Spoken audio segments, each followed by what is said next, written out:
Hello and welcome, Ducks fans, where and whenever you're watching or listening. It's just every sort of moment is a surprise moment, which is exactly University of Oregon's brand. That and a whole lot more coming up on our return episode of the Once a Duck podcast. Where's your favorite place to take college game day? And I say every time, Eugene, Oregon.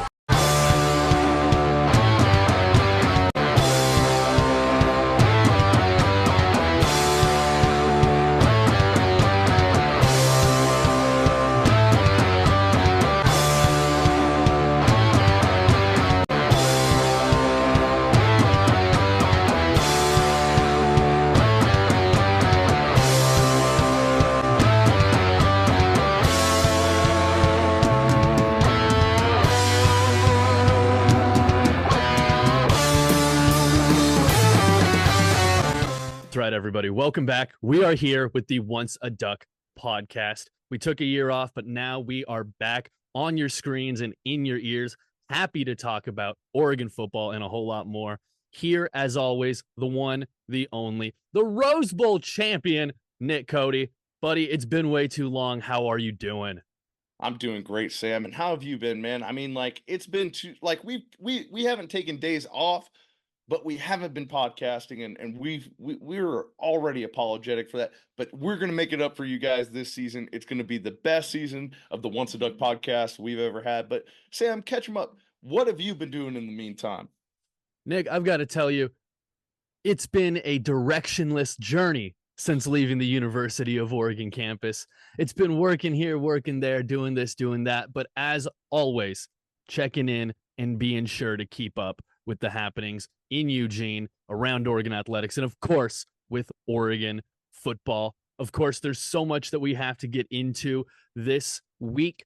Introing the 2024 team, talking about the offseason that was an incredible interview with both Todd and Quinn Van Horns, the designers behind the brand new uniforms you will be seeing this season, an Idaho preview, and a whole lot more. But to kick it back to you, Nick, tell the people how you're doing. Tell the people what they've missed. And of course, tell them what you're looking forward to with this Oregon football season.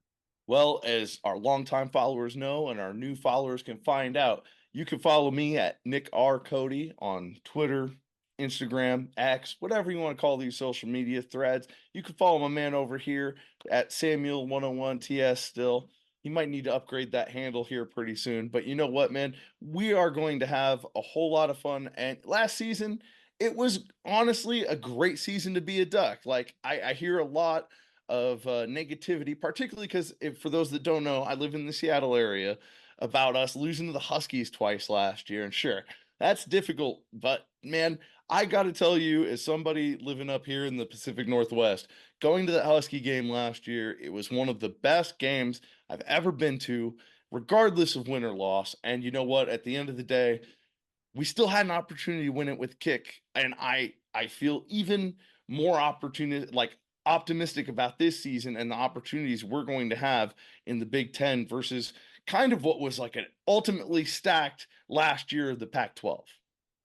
Well, and I think, Nick, right there, you nailed on the head is that Oregon coming off that last season, it was an exciting season. It was a season that everybody should be proud of. I remember leaving the stadium down in Glendale, Arizona on that first day of the year, being frankly grateful for the year that was, grateful for a Fiesta Bowl, but knowing that there was so much to come ahead.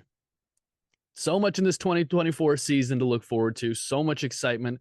Nick, I've got to tell you, this is probably the most stacked Oregon team we've seen top to bottom, just in terms of talent on this roster, both guys that have been developed in Eugene as well as guys who are coming in transfer-wise. First and foremost, when you look at this 2024 Oregon football team, who are some of the guys who are going to be coming back that we saw last year that you think are going to be the biggest impact players we see out there for Oregon?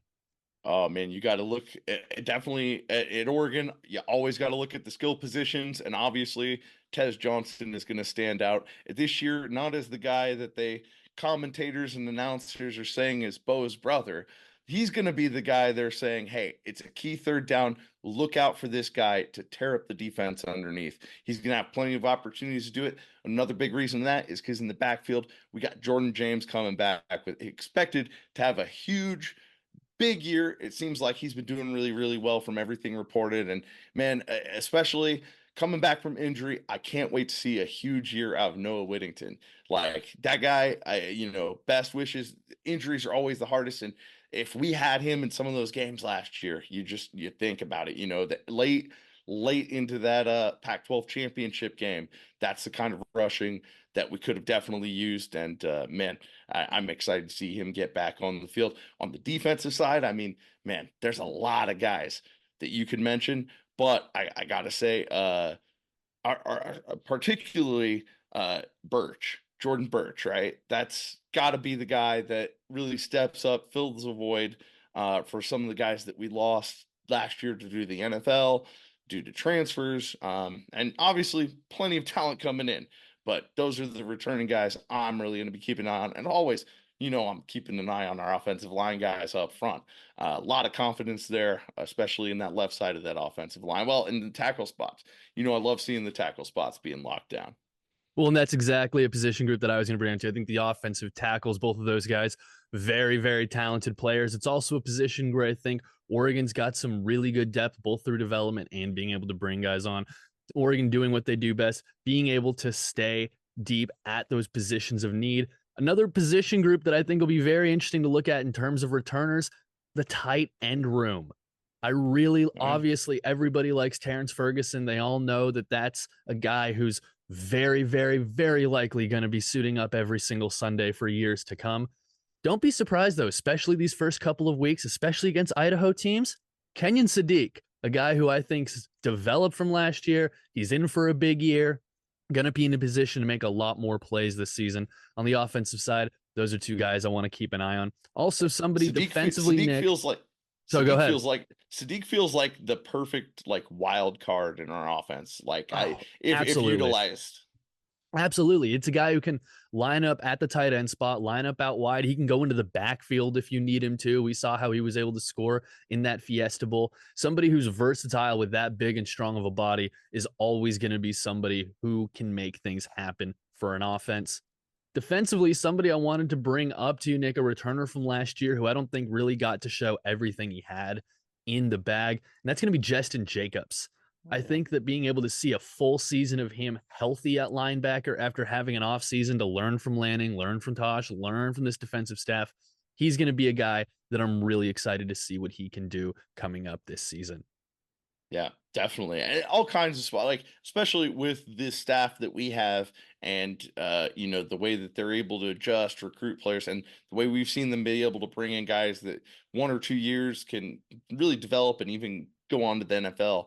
I really have a lot of faith in this staff to show us a ton of returners, and as we're going to talk about, newcomers that are going to absolutely transform this team from a lot of the people are wondering, here in Seattle, I always get asked, well, do you really think the Ducks deserve to be number 3? And I think a huge part of that is what our newcomers we're bringing in, and the fact that most people in the nation, I think, are understanding that Oregon is bringing in top level guys, not just through recruiting, through the transfer portal, any way we can get them. And right now, obviously, I think that's the perfect time to talk about Dillon Gabriel. He's got some big shoes to fill. And, Bo Nix going out as one of the guys that leads in almost all the statistical categories in college football. And you have a guy that's probably has the potential to surpass him in starts this season. It's just, in terms of experience, you really couldn't ask for a better situation in transition there. Well, and Nick, I think a guy like Dillon Gabriel is the perfect person to bring up because that's a newcomer. He's coming in, but also, as you mentioned, so much experience, so much time spent out on that field. He's one of 2 guys for me that really, when we're talking about newcomers, especially through the transfer portal, it almost feels like it's too obvious to even say their name. There's one on offense and there's one on defense.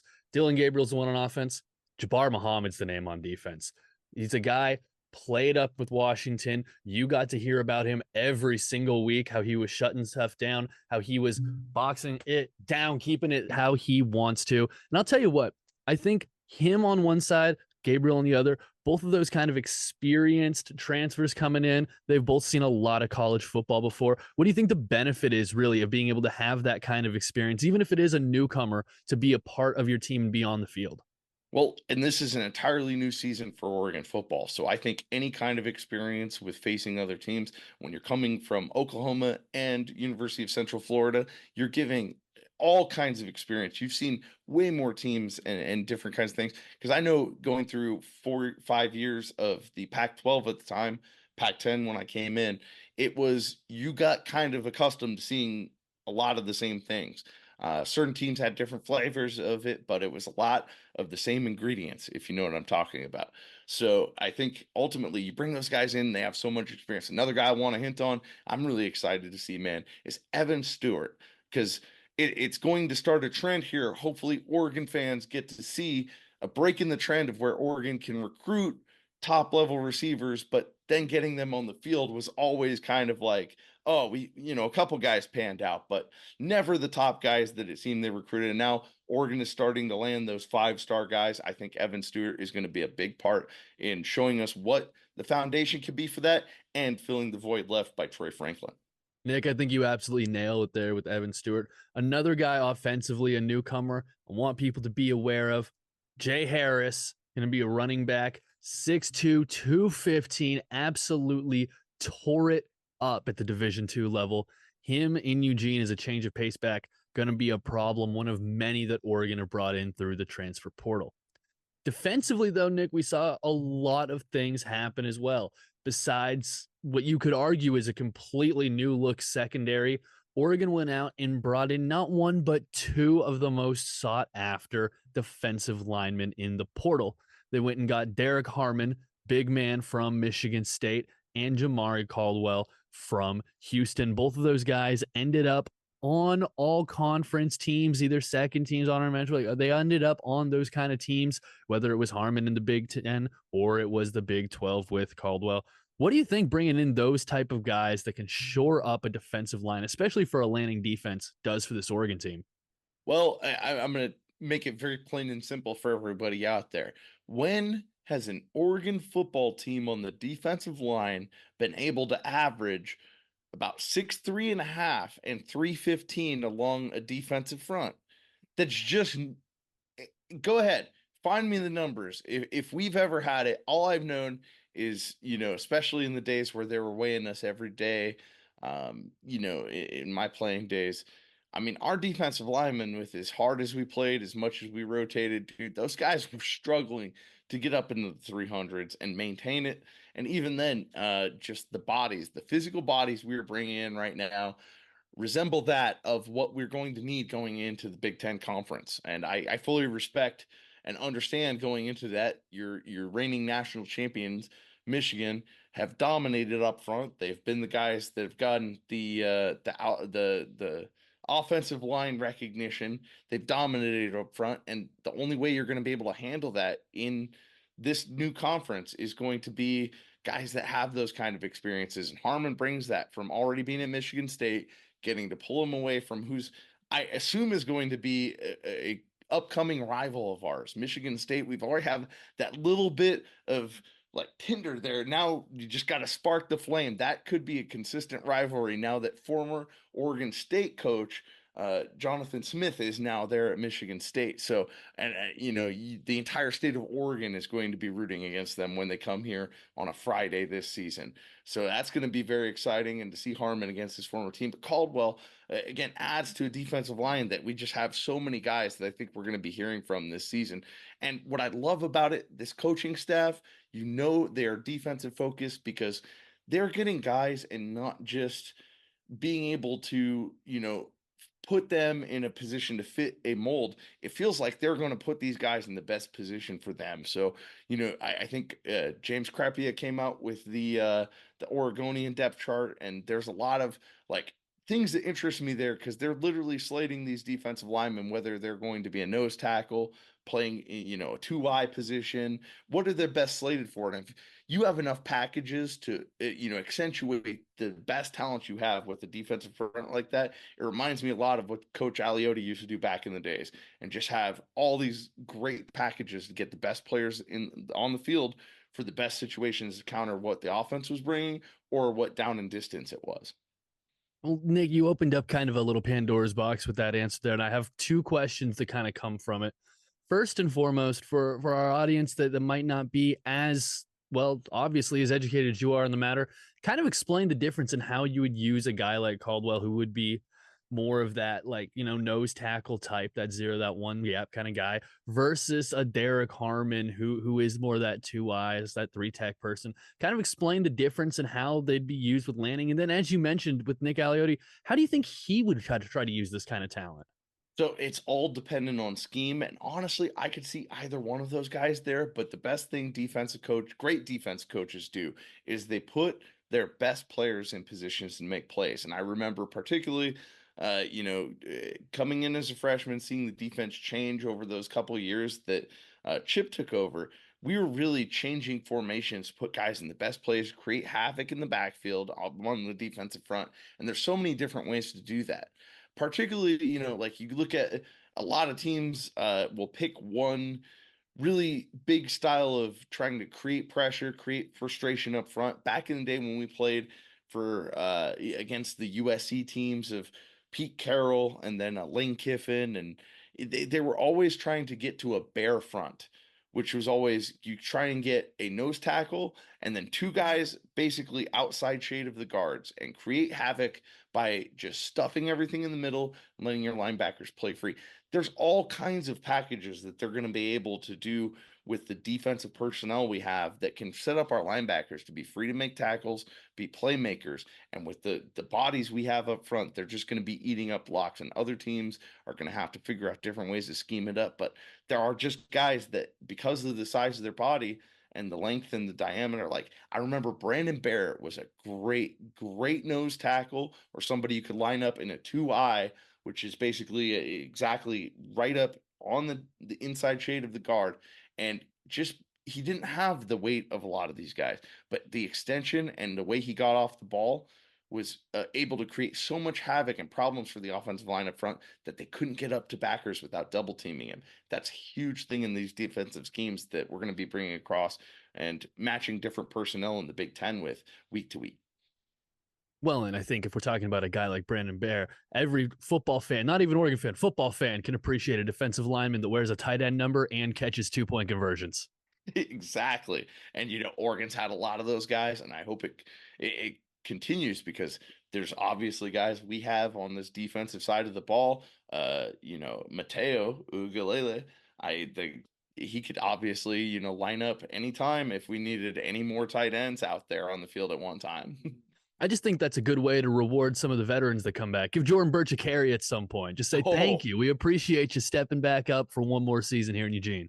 Go back to the, fridge era, give a defensive lineman a touchdown. John Madden loves it. Let's go. You got to have some fun doing it.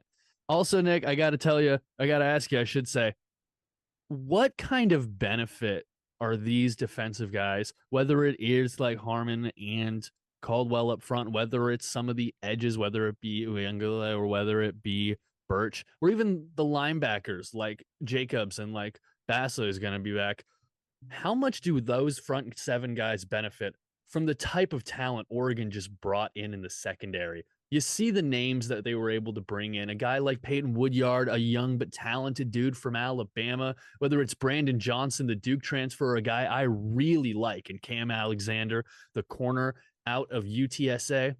How much does it help that front seven just to be able to have not only the talent, but the depth of talent Oregon has in the secondary? Oh, man, and it all works together. I mean, that's how we've got a defensive head coach right there. Everything has to really play up. Like the defensive backs are only going to be as successful as much as they're able to not have to be out there running down routes for 5 seconds. If we can get pressure, make the ball get out of the hands of the quarterback as soon as possible, that's always the best thing you can do as a defense. And man, it really seems like we've really hit on it ever since Dan Lanning has come in, especially at the cornerback position. Guys that have been consistently getting drafted, coming in from with the way they've recruited in the portal, guys that they know are a good fit for what they want to do. And there's nothing better than that, because that's literally, you're taking a guy that he wanted a better situation and found it. And yeah, our Oregon defensive backfield hopefully is going to make that a lot more possible for a lot of these guys coming in. Especially, I love anytime we can take a top player from the University of Washington. Oh man. It is so much fun, and it's going to be so much fun to see Muhammad and the rest of those quite super uber talented guys that are going to be in that secondary, as well as on that Oregon defense in general. Obviously, Nick, especially over these first few weeks of the Oregon season, we're going to get to know this team a whole lot better. We'll know a lot more of the talking points and the guys who are going to be high impact players throughout this season. Before we move off of this roster, though, one more thing I want to touch on quickly: special teams.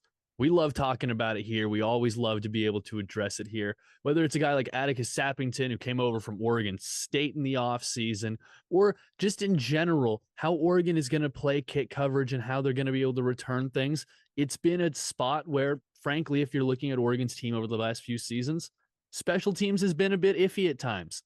What can Oregon do to really shore that up? And what do you think of being able to bring in this type of talent to this team, not just to play offense and defense, but also to be able to get out there on special teams?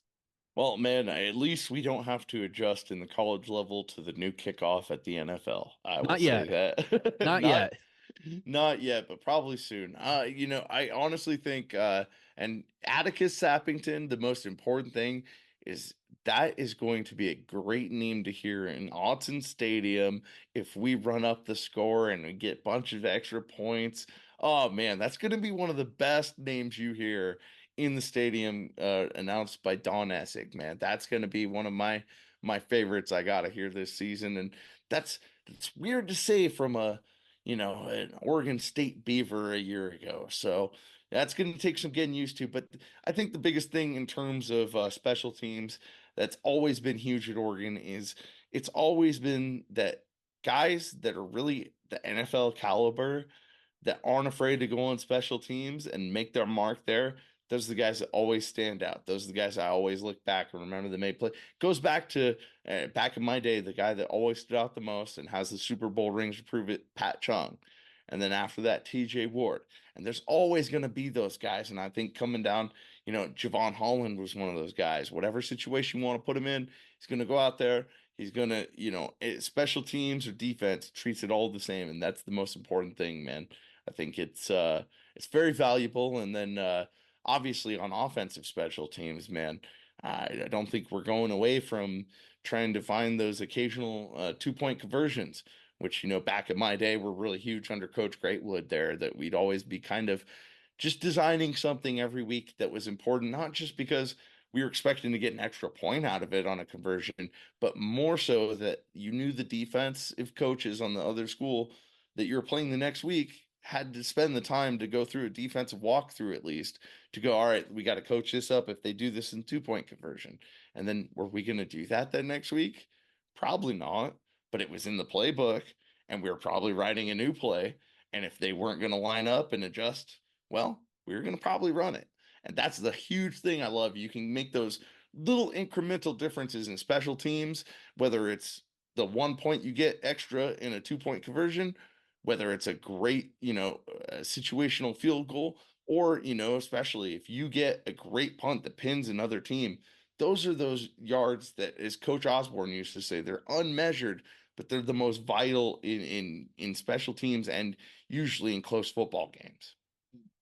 Well, Nate, whether it's going to be offense, defense, or special teams, the amount of talent that Oregon has out there is going to be tremendous. And I know that we can't wait to get a look out at the field this coming Saturday against Idaho to see what that team can do.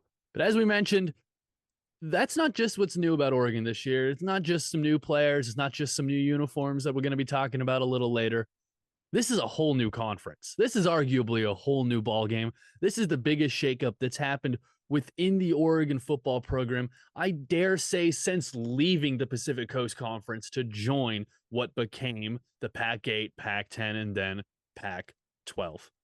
When you look ahead, when you think about what it means to join the Big Ten, as somebody who's played against Big Ten opponents, as somebody who's been able to watch so much college football, see what it means to be in the Big Ten, talk a little bit about what that adjustment period looks like. What can Oregon fans expect? Well, selfishly and first and foremost, I have to say, I am so glad I won't have to go over the same old Pac-12 teams every year. And I think a lot of people might have been, it doesn't help. I'm probably repeating some of the same stories already, but it's going to be fun to be able to talk about some teams that I have a little experience with, like Purdue, Wisconsin, Ohio State, and then it's going to be even more fun to talk about the teams that there's going to be a lot to learn about. The Rutgers, the Marylands, the for homecoming this year that the alumni will be going to, and I'll be going and showing up to, is the Illinois game. It's going to be very interesting to see how new rivalries form. And like I already mentioned earlier, the new ones that spark, I imagine we've already got enough rivalry right there with Michigan State. I believe they've had as many college playoff appearances as we've had so far. So we got to step that up and catch up with the Huskies. Unfortunately, jeez, that's weird to say, but just all in all, it's going to be an exciting opportunity to learn a lot about these opposing teams, their cultures, and the new environments we're going to be going into. I'm not sure how many or if I'm going to get to any away games this year, but man, it's going to be interesting to hear jump around outside the Rose Bowl for once. Well, and I think what you mentioned right there and jump around and being at Camp Randall, Wisconsin game, that's kind of November gets real peak Big Ten, if you will. And I think that's kind of what I really love about Oregon's schedule this year. Outside of the Washington game, the last game of the season, which, by the way, how phenomenal is it that Oregon's real rival becomes the final game of the season? That's so exciting. That's going to be so much fun to look forward to every single upcoming season. Up until that point, though, the schedule gets progressively more Big Ten, if you will. It starts off, you start with your Idaho, your Boise State. Those are very typical Oregon preseason opponents, ones they have long histories of playing, some histories better than other, admittedly. Then you've got a game with Oregon State, a game that is a classic rivalry, two teams that have played each other. I believe top 5 most of any college football matchup of all time. I can guarantee you that, if not higher up on that list. Followed up with a game at the Rose Bowl. It's a Big Ten game, but it feels familiar. That's a game you've done before. You're at UCLA, you're playing there. That is what it is. Then you come back from Michigan State. It's an opponent Oregon fans have seen. They've seen him a few times over the last few years, whether a home and home or a surprisingly low scoring bowl game. They are familiar with that opponent. And then immediately to Ohio State. Again, some familiarity, but a little bit less. You played them sort of recently, got a crazy win. Before that, though, the history was not great. Following that, it gets about as Big Ten as you can get with at Purdue, a night game, admittedly, a little terrifying to have to play there late at night. Followed up with Illinois, at Michigan, home for Maryland, at Wisconsin, before finally finishing up with Washington. Besides the obvious point that, yes, it gets more of that Big Ten feel, and yes, you get some really good initial Big Ten opponents. Something that caught my eye was how the travel increases throughout the season for this team. So if you are a part of this Oregon staff, Nick, how are you preparing these guys for Big Ten play, and how are you preparing them specifically for having to deal with an increased workload, an increased, let's just say, exhaustion rate with the amount of travel and amount going on later in the season? Now, that's interesting. I don't agree with the way you put it, at least there. I think in terms of the way you've prepared this team, I mean, this is Dan Lanning took over in his very first game. He probably learned some lessons from having to go entirely across coast there. So there's just things in terms of your preparation that you will probably have to adjust week to week in certain situations. But for this schedule, at least looking at it, it doesn't seem to be, you're not going to have too many situations where you are having to travel very, very far within, like a 2 week span. And that's, in terms of recovery and the amount of travel, really your Friday's your travel day anyways, no matter what. And even for situations like when we've played, preseason games out in Texas or, in different areas, it's always kind of been like, all right, you have, especially, before school starts, it's really not going to be that much of a factor. They're going to schedule it in so that you get there, you arrive early enough, you get to the hotel, and your meetings are going to be at the same time. The coaches are always, and the administrative department are always great about being able to make those things efficient, run for the programs that know how it works. And Oregon's kind of had that kind of thing going for a long, long time in our athletic department. So in terms of that, but I think what you do have to recognize is sometimes the wear and tear on players, and individually, player to player, it's going to be really, really important. I think the biggest transition is going to be academically. There's going to be a couple more hours that, hopefully that's already been taken care of. Nobody's having a Friday class this season because, man, there's not too many Fridays you're going to be able to make. So that's going to be a big thing. And then there's going to be occasional times where, maybe they have to leave, really, really early on a Friday, but then you have probably your walkthrough scheduled somewhere at a different stadium or location. But I don't think it'll be that much different. I think those are the kind of accommodations you'd have to make if you're traveling all the way across the coast. And quite frankly, the only time I think that might be necessary is Wisconsin, and that's especially if travel details, become difficult because of weather or something that late in the year. So other than that, I think they'll be able to manage it. I think I agree that they will be able to manage it. They have the best minds in Eugene probably working on how to be able to manage that. Frankly, the weeks that do travel wise at least make me slightly nervous. The idea of having to go to Purdue on a Purdue. Friday night, whether that, especially the week after Ohio State, having everything kind of moved up a little bit. And Purdue could be anywhere. They're just that school. Once and at least Oregon has that familiarity with them. I have that familiarity. My first very reps in Autzen were against Purdue, so it's we've had that experience, and we've gone to Purdue, but it won't be so early in the year when like the weather was a huge factor in that 2008 game where we went to double overtime, triple overtime. I want to say triple. Might have been triple, but Chris Harper pulled it out. Future uh, Kansas State player and wide receiver. We ended up playing in that Fiesta Bowl, but man, just always goes back to once a duck, always a duck, and he got us the win. And so Purdue's a long time coming. It's going to be an interesting matchup, especially because I believe Oregon State's playing them earlier in the year. Well, and I can tell you, I'm very excited for that Purdue week, mostly just because of the type of guests we can have on that week, the types of guys who were getting things done during those years, guys you're familiar with.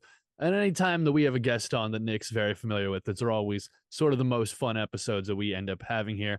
I'll tell you, the only other travel thing that really does have me in any way worried, even though it probably shouldn't, the idea that within not back-to-back weeks, but in every other week stretch of potentially going to Ann Arbor, Michigan, going to Madison, Wisconsin, and then if everything goes the way you want it to, you happen to end up in that Big Ten championship game, that's in Indianapolis, Indiana, the week after the Washington game.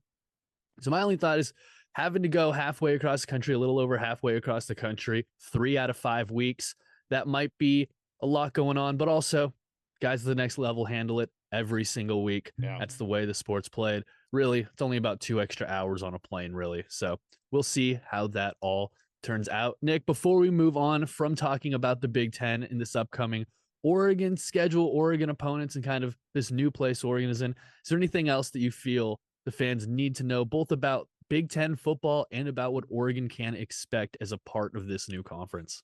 Well, I just think you nailed a lot of it on the head. I think in terms of the travel, I think the football team will be able to manage it. Who I do really feel for is the other teams collegiately, and hopefully they're able to work those schedules out. But there's so much, at least there was a good pattern in the Pac-12 that we had, especially for the basketball team, where it's like those Tuesday, Thursday, Saturday games. You're able to stagger those kinds of things so that students are able to actually be students. But the further we get into NIL and the talks about actually making players employees, who knows how long that's even all relevant. But my thoughts do go out to the demands of the student athletes, as they still have to hold those student things up to be able to maintain their eligibility. So that's just the one point I want to add. I think that in terms of being able to recover, you're going to be able to do things even, as soon as you get done with the game and get on the plane, to be able to start that process of recovery. And Oregon has the best facilities in the nation.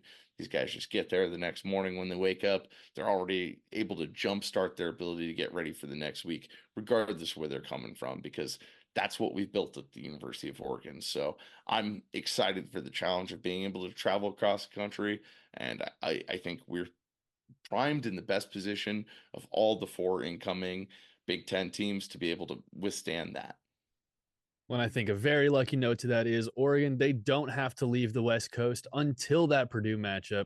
Until then, they'll be playing games all in the state of Oregon, one down in the state of California.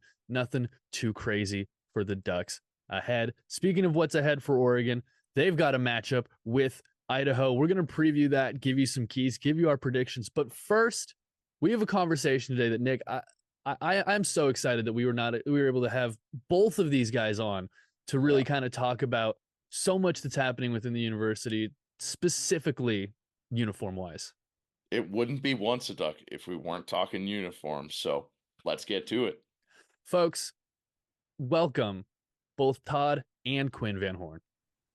So with us today, I mean, Once a Duck is known for a lot of things, you guys. Number one, first and foremost, having great interview guests. And number two, like uniforms, design, discussions about what the style of Oregon is. And I couldn't be happier to have our guests today, Todd and Quinn Van Horne. Thank you guys for coming on.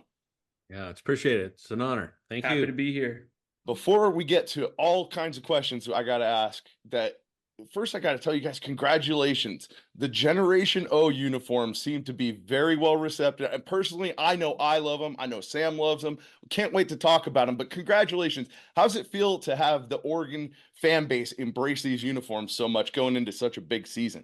It's super exciting. Obviously, this has been a project that we've been working on for 2 years, really leading up to this point, talking with coaches, talking with athletes, working with the amazing team over at Nike. So it's, we've been having to bite our tongues for so long. We're so excited to share. We're so excited to have it out.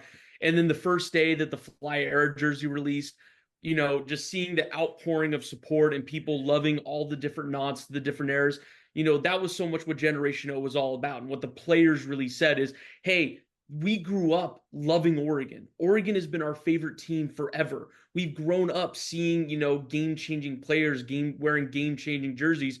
Now we want to honor those people that have come before us and then write our own legacy at the same time. So it's so cool to see the fans, being big part of that story and really wanting to, be excited to see the team rocking it in obviously a brand new era. It worked out perfectly. We designed the jerseys before we even knew we were going to the Big Ten, but it worked out so perfectly, the transition and the storytelling of everything that's led to this amazing moment. And I think if I can add from my perspective, working on all the uniforms, since 1999, sort of this was the first time that there's a true collection of uniforms. It's usually been, here's a uniform and we color flip it green, we color flip it yellow, or color flip it for on the road, or we have a special uniform, unique uniform. But now these all work together. So we're telling multiple stories that create that whole Generation O idea. They're each individual, but they also work together. And that's why this feels like a unique collection of all the different parts that make the whole great, and that whole being Generation O. Well, and I think there's a pretty strong consensus throughout Duck fans that Generation O is an absolute success. Quinn, you mentioned that you guys have been working on this for a number of years now. kind of for people who aren't as familiar with what that process looks like, from that first meeting talking about what a new generation of looks might be to that final release day product, what does that process kind of look like, or as much as you guys can divulge about that? Yeah, no, I think that, we could talk about the players. The players are really the start, the end, the middle. Every single step of the process really runs through them. Everything comes from meeting with players. And so, we had a dialogue with players hearing about the uniforms. This was during the 2022 season. What they want, what are the things that they enjoy, what are the pieces they like, what excites them. A lot of the conversations don't even be talking about what's your favorite uniform. It goes to, oh, what cars do you like? What, video games do you like playing? What are, music that really inspires you, that you are feeling as you're out on the football field? We go to a lot of those things to gather a lot of the inspiration for the uniforms. So, we really worked really hard during the process. We had a pencils down, I believe it was in May of 2023, May of 2023. And that's when basically our hands are done. We've designed the uniform. We go rerun it through the players. We receive thumbs up from them. We meet with Coach Lanning. We receive a thumbs up from him. And then it's up to the Nike development staff. And they do an incredible job going in and, being able to bring something that goes from sketch to begin really becoming in real life. But that's when we sit down and we go over the different materials. Okay, how does this embroidered patch look? How does this new material look? And, even before that starts, there's so many miles of years in advance of the chassis development and including the new applications. The Silver O and the swoosh, they're a brand new application this year that really looks like that stainless steel. And that was been tested on the uniforms, I believe, starting in like 2020. They really started testing it on the practice field. So there's so many generations and pieces that go into this from so many different places.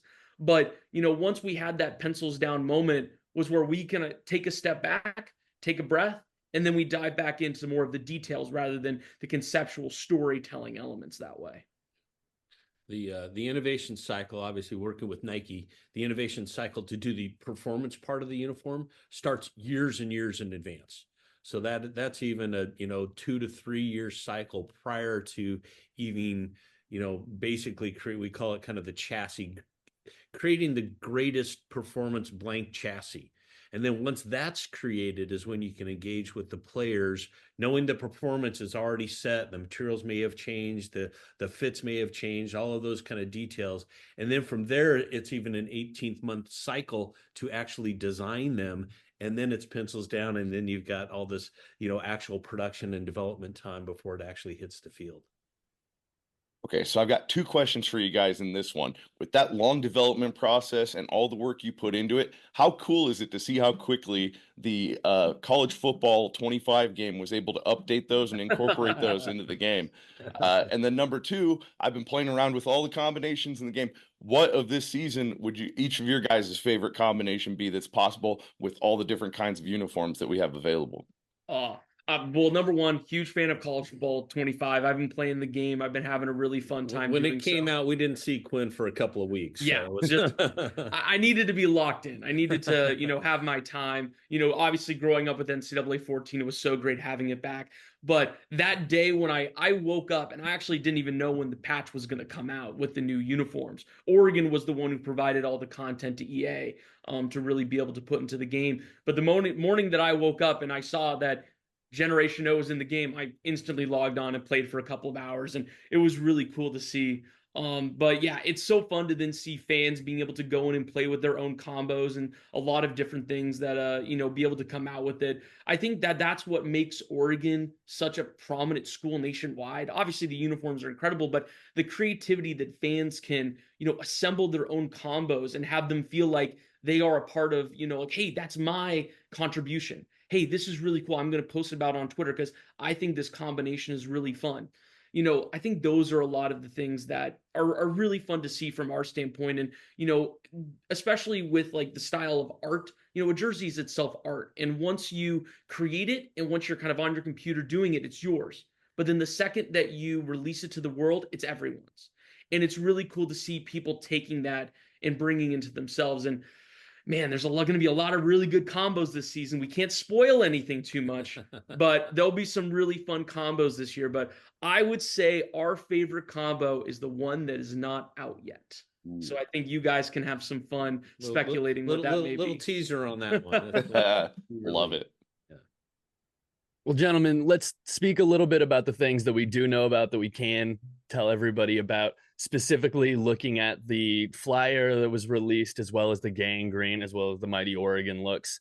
First and foremost, I'm kind of curious from each of your guys' perspective, when you're sitting there in that pencil phase, when you're working through everything, what were some of the immediate hard line? We need to have this element included. We need to make sure this is involved. And then what were maybe some of the things that you didn't necessarily know would be a part of it, but as the process went on, became an integral aspect of the whole project?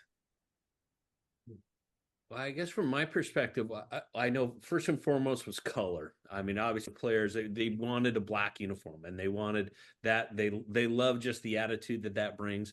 They love the attitude of the wings that they bring in the Oregon's way through that. But I think for me, the biggest surprise was the diamond plate. I think they grew up with the era of seeing diamond plate and seeing the Dennis Dixon sort of, time frame where he played. You can imagine the players now probably grew up as young kids watching teams, the Oregon of that era. That they really wanted to have the diamond plate back on the uniform, have it reflective, and just have that sort of attitude that you're taking that nod to their own history and wearing it themselves. So it becomes their thumbprint again for that reintroduction back for their uniform. Yeah, I would say that definitely agree. Like being able to see those fun elements. I think that Coach Lanning's philosophy, he's a lot really tough, gritty, definitely physical. And I think that was something that really inspired, putting the diamond plate up there, bringing back, the really strong wing, the strong pattern up on the shoulder, but having also the tonal elements. We talk so much about Oregon design, and a lot of what makes Oregon unique is the combination between matte and sheen. So you have those high energy flash moments, but then you also have ones that are a little bit more subtle and a little bit more subdued. And so that's why we really focused, especially on the wing on Fly Era, is having the silver with the diamond plate, having that be that super shine element, but then having the wings be a little bit more set back. And that gives it a little bit that fun contrast between the two, which gives you something for your eye to look at, but also something for yourself to discover later on. I would say there's nothing too much that surprised me too much going in. I think the players had a really good idea of, they loved a lot of the throwback elements. They loved the idea of honoring really the start of the modern Oregon brand. You talk about the gangrene defense. You talk about, the catch by Patrick Johnson was one that we actually did our research talking with Jerry Allen for him, one of the underrated moments that really put Oregon on the map. Those were really some things, and those deep stories I thought were really fun to incorporate within this uniform set. It's a lot of times like making a lot of those special one game, energy moment uniforms and applying it to every single one, but being able to have a lot of deep stories that tie in, but they also rotate better, I think, than a lot of, other times that Oregon's sort of done trying to be like one off, one off, one off. Now they actually rotate and they feel like a cohesive package in that way. Definitely. We love old school throwback uniforms. So when you're trying to do those kind of throwback elements, what are the key things that you have to do to make sure that you aren't just repeating something before and that you're adding that innovative Nike touch that you always have to have with a new Oregon uniform? Yeah. Yeah, well, I think it's a very good question, because there's a lot of nostalgia in a throwback, and there's a lot of energy that people remember back when, and that type of philosophy that's brought in.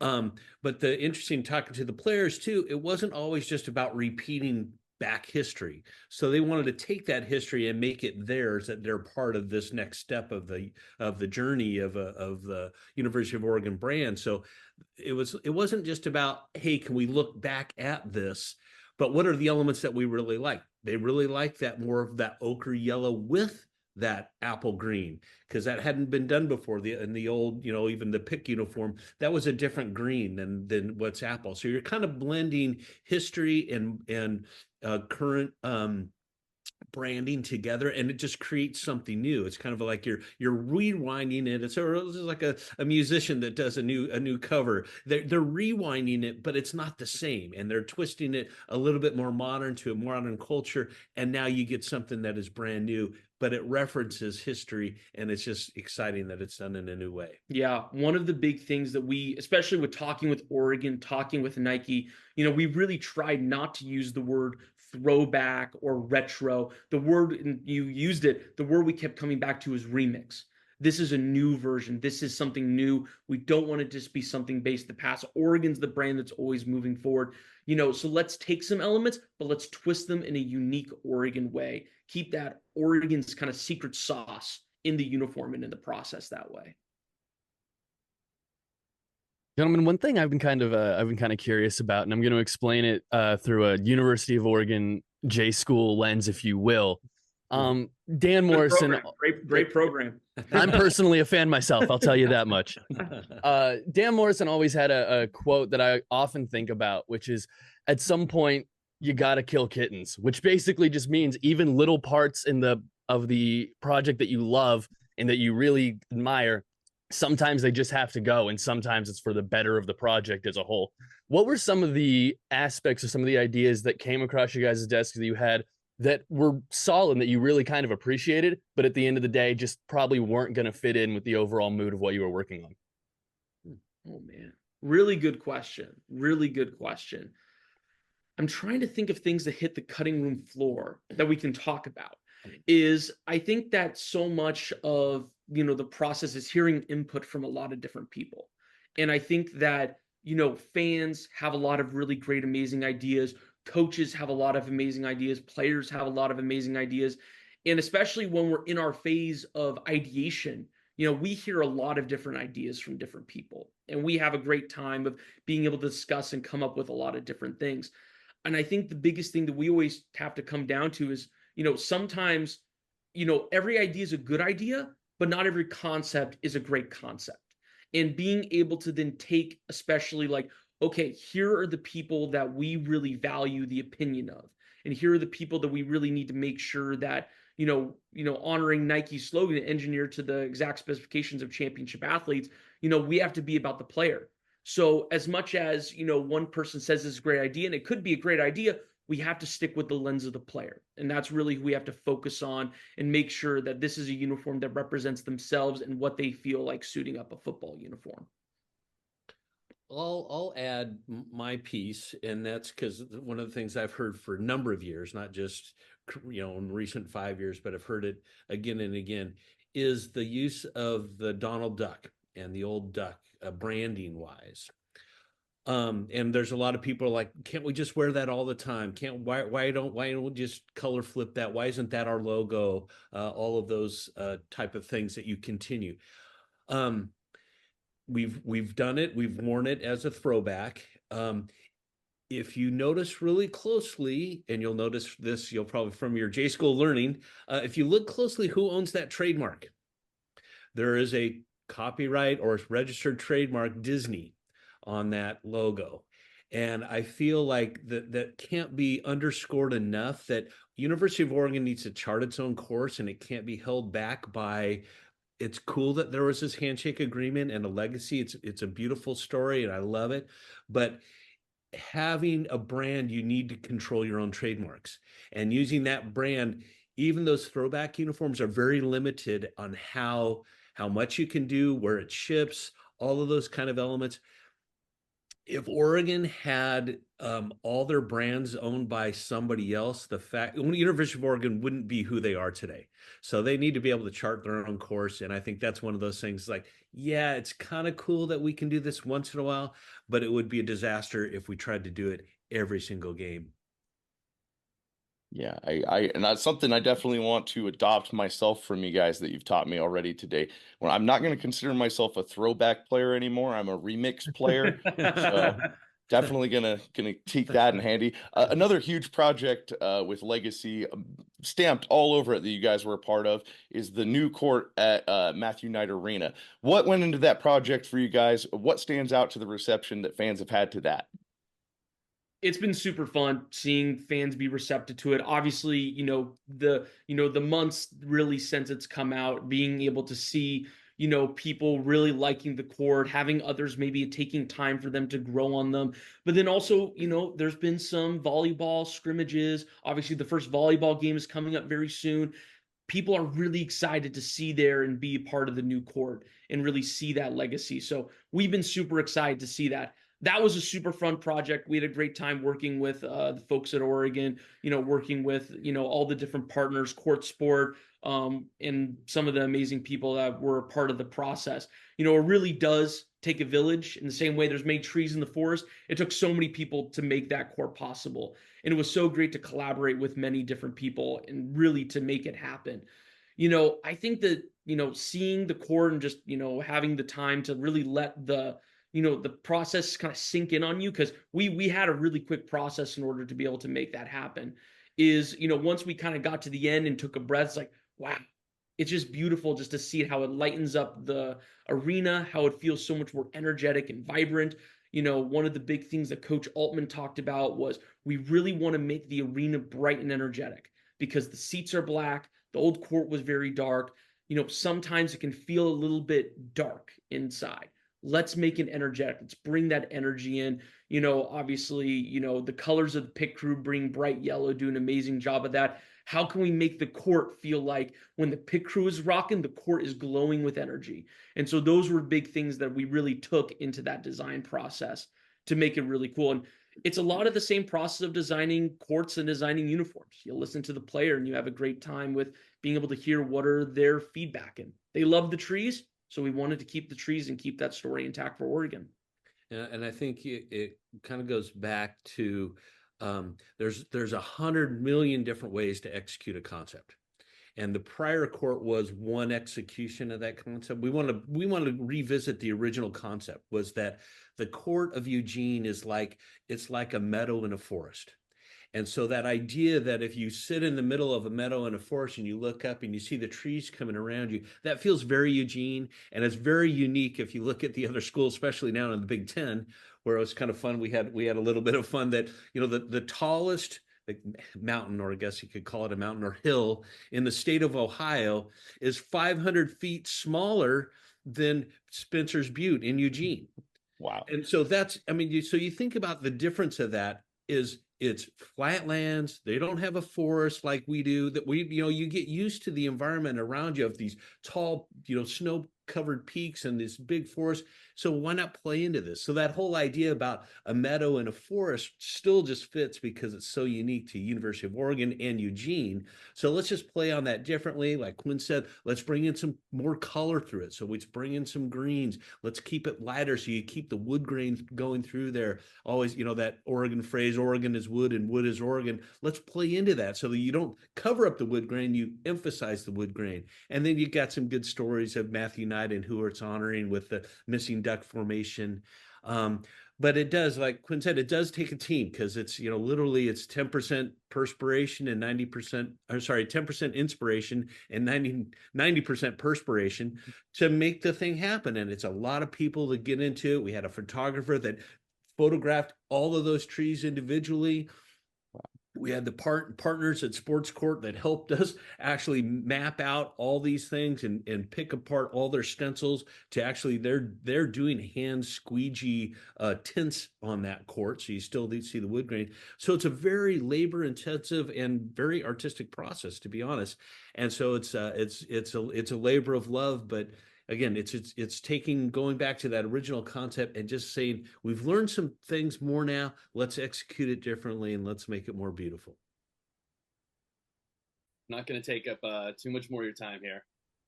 One thing that I got to ask, though, and it's something that I've been pretty curious about while we're talking about the other projects. I remember I texted you, Quinn, when it first came out. I'm a big fan of the new soccer uniforms. I think they look great, whether it's the green, the white, the yellow, or the B Oregon uniform, which I think is just so impressive and so exciting. Tell just a little bit about that process and what it's like to be able to do things for the basketball and football team, but also be able to bring that vision to soccer and other sports. I think that was one of the big things, really kind of when we got this brief and, being able to take on some of the design process is what are the ways that we can bring the same energy and attention that football has gotten to these other sports? How can we make volleyball have that same level of intention and design intent and storytelling that a lot of these other sports, have had? Soccer, soccer's uniforms have been great. They've been really good. How can we bring them to the next level and really, rising tide floats all boats? How can we bring, Oregon soccer up to that same level? And so, being able to bring those, history and pieces into that, communicating back and forth with the coaching and equipment staff, that was a really fun process to do. I would say those other sports, they're a lot shorter of time frames to really turn around and to make happen. You don't get as many times in order to be able to meet with athletes and do those things. So you really try to take advantage of those small opportunities and moments. But it's really fun and it's really great to have programs be super receptive in wanting to come in. I'll give a huge shout out to the Oregon softball team. We had a really fun time going and doing some of their stuff and having some of their process, but working on their own, individual brand mark for their before, beside, behind mark, which is Coach Lombardi's big statement phrase for the program, that they want their players to play for the ones that came before them, the ones that came beside them, and ultimately leave a legacy for the ones who are going to be coming, behind them and after them.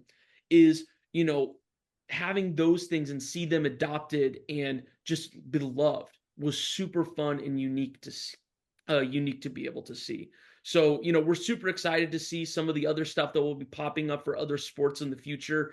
It's been super fun to be able to work on, and we think that ultimately a lot of the Oregon programs will hopefully be able to rise with some of those stories and having their own moments that they can take advantage of in the same way that football and basketball have been able to in the past.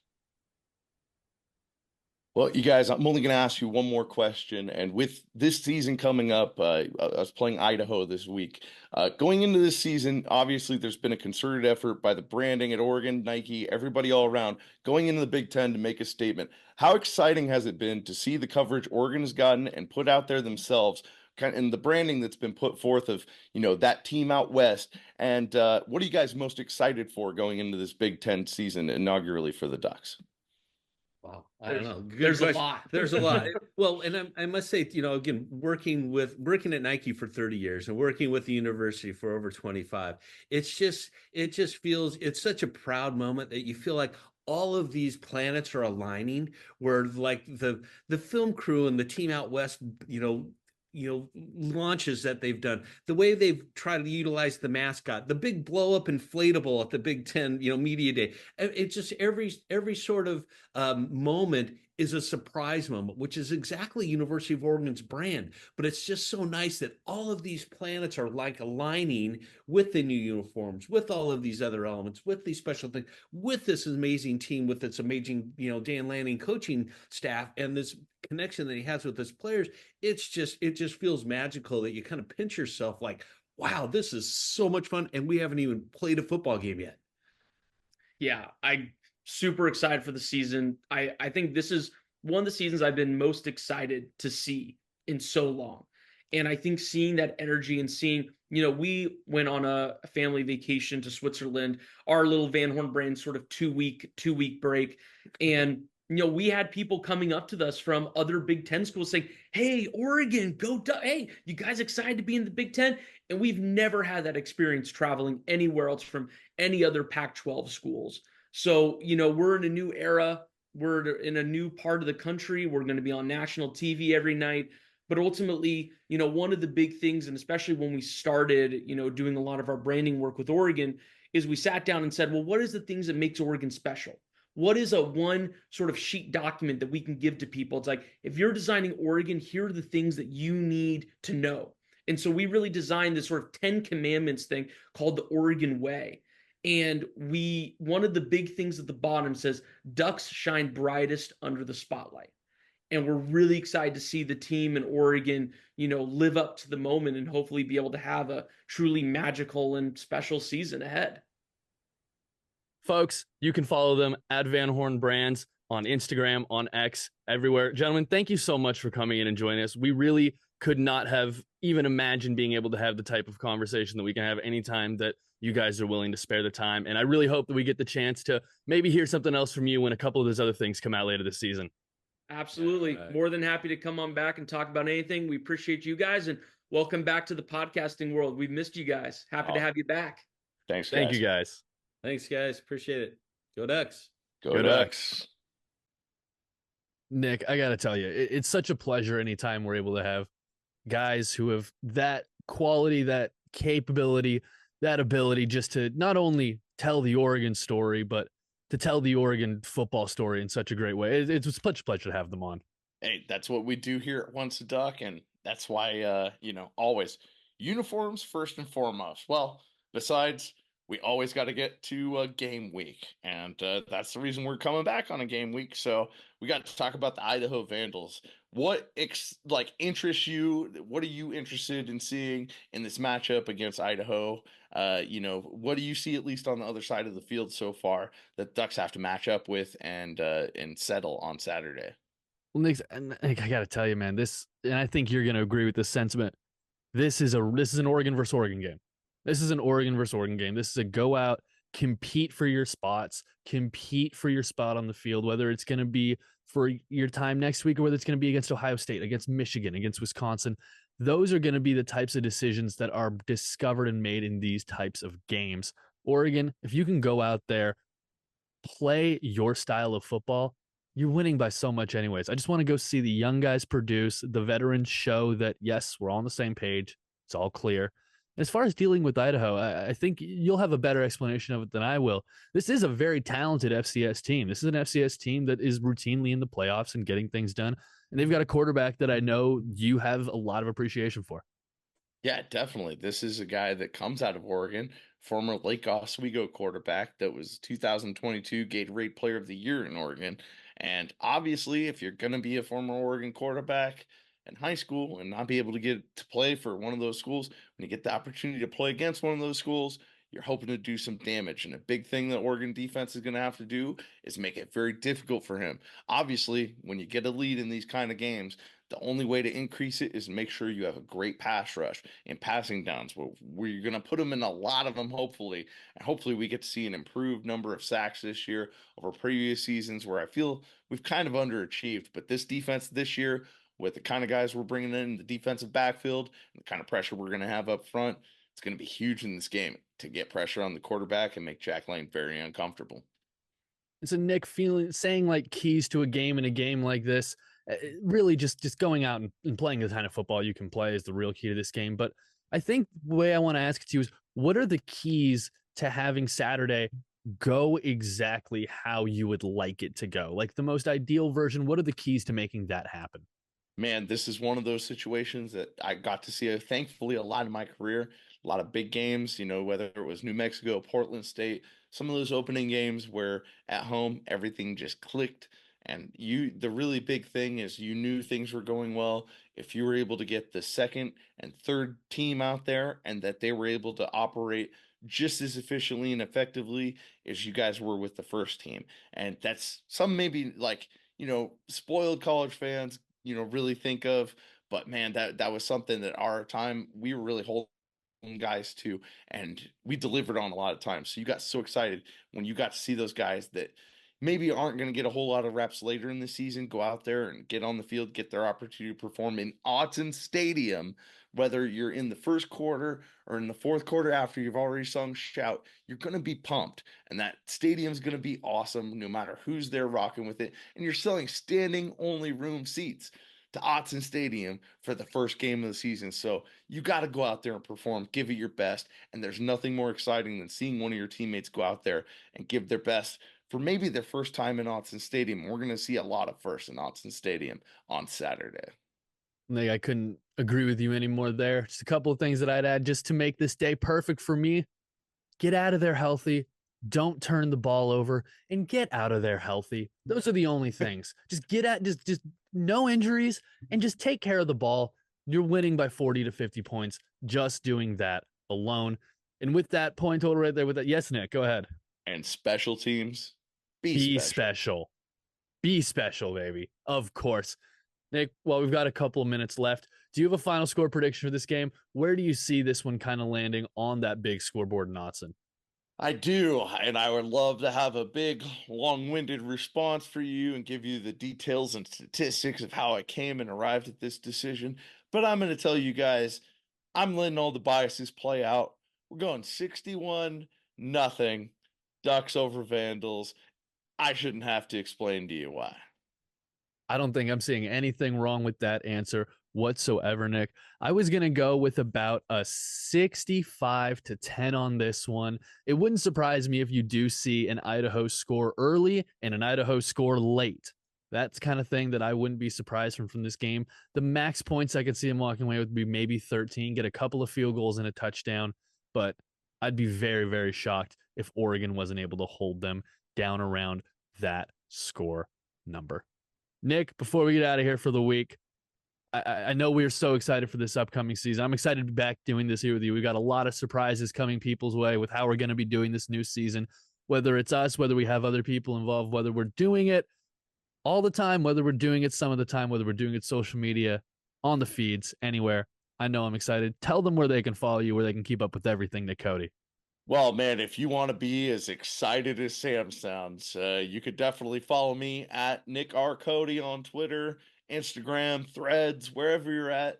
You could follow him at Samuel101, TS, and always at Once a Duck, all your social media platforms. If we aren't there yet, reach out to us. And that's another important thing with this show is please let us know who you guys want to see. All of the Ducks that we could reach out to that you want to hear on this podcast. That's what really is the core theme of this episode. We just get to be that kind of like extra frosting on top, giving you a preview week to week of what we're going to get in the Big Ten.